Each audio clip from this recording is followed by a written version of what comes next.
Hello everyone, GS अध्ययन channel में आपका स्वागत है। और इस वीडियो में बात करेंगे अकबर के 9 रत्न। जैसा मैंने लास्ट वीडियो अपलोड किया था उसमें मैंने अकबर के बारे में बताया था कि किस तरह से अकबर ने पानीपत का दूसरी लड़ाई, हल्दी घाटी का युद्ध और मनसबदारी प्रथा वगैरह चालू की थी। इसमें बात करेंगे अकबर के दरबार के 9 रत्न के बारे में। तो सर्वप्रथम बात करते हैं बीरबल के बारे में, जिसका जन्म कालपी में हुआ था।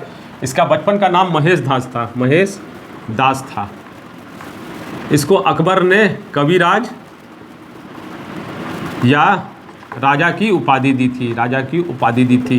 बीरबल ये अकबर के दरबार का प्रसिद्ध सबसे चहेता था। बीरबल मृत्यु का कारण क्या था? यूसुफ, ध्यान देंगे, यूसुफ जाति के विद्रोह को दबाने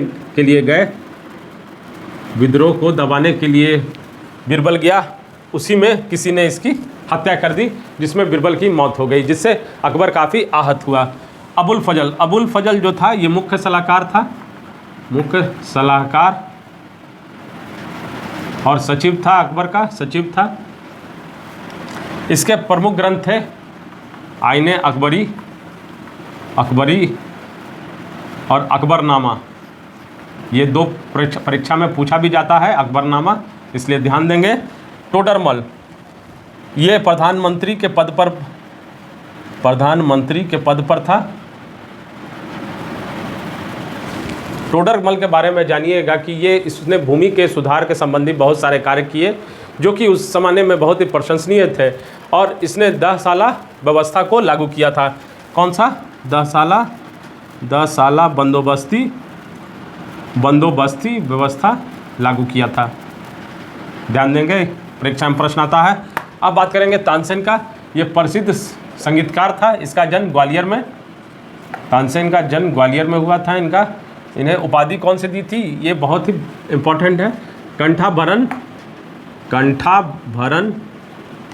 वाणी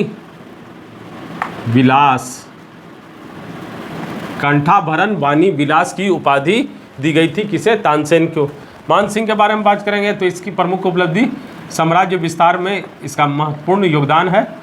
उत्तर भारत और दक्षिण भारत के साम्राज्य विस्तार में मान सिंह का बहुत बड़ा योगदान है।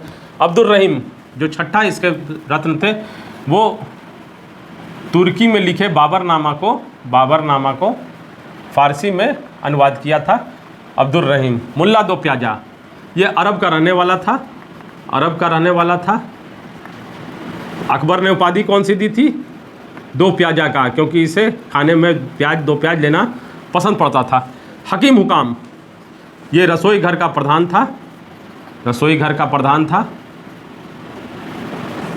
फैजी ये राज दरबार में क्या था? राजकवि था। तो आपने देखा कि किस तरह से अकबर के दरबार में 9 रत्न थे। अब बात करेंगे इसके बाद आगे, तो देखते हैं। तो आपने देखा कि किस तरह से अकबर के दरबार में 9 रत्न थे। अब बात करेंगे स्थापत्य कला क्षेत्र में भी काफ़ी काम हुआ अकबर के शासनकाल में। जैसे दिल्ली में हुमायूं का मकबरा, आगरा का लाल किला, फतेहपुर सीकरी में शीश महल, दीवाने खास, पंचमहल, बुलंद दरवाज़ा। ये बुलंद दरवाज़ा बनाया गया। परीक्षा में प्रश्न इस तरह से आता है कि गुजरात विजय के बाद कौन सा दरवाज़ा बनाया गया? तो बुलंद दरवाज़ा। गुजरात विजय के उपरांत याद रखेंगे। इबादत खाना जहाँ नमाज पढ़ा जाता था, ये सब इबादत खाना होता है। अब प्रसिद्ध चित्रकार जो थे उस समय, वो अब्दुस समद थे। ये परीक्षा में प्रश्न आता है कि अकबर के काल में कौन से प्रसिद्ध चित्रकार थे? तो अब्दुस समद। 4 बाग बनाने की परंपरा अकबर ने शुरू की। राजकीय भाषा फारसी था। और अब्दुल फजल की हत्या किसने की थी? तो वीर सिंह बुंदेला ने, जब ये दक्षिण के अभियान से लौट रहा था तो आगरा के पास वीर सिंह बुंदेला ने इसकी हत्या कर दी।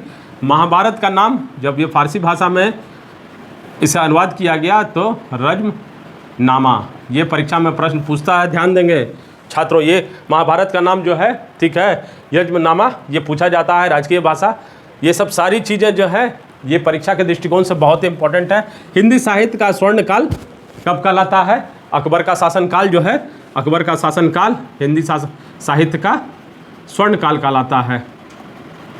इसकी मृत्यु, अकबर की मृत्यु 1605 ईस्वी में हो गई थी अतिसार रोग से, और इसे आगरा के निकट सिकंदरा में दफनाया गया, सिकंदरा में दफनाया गया।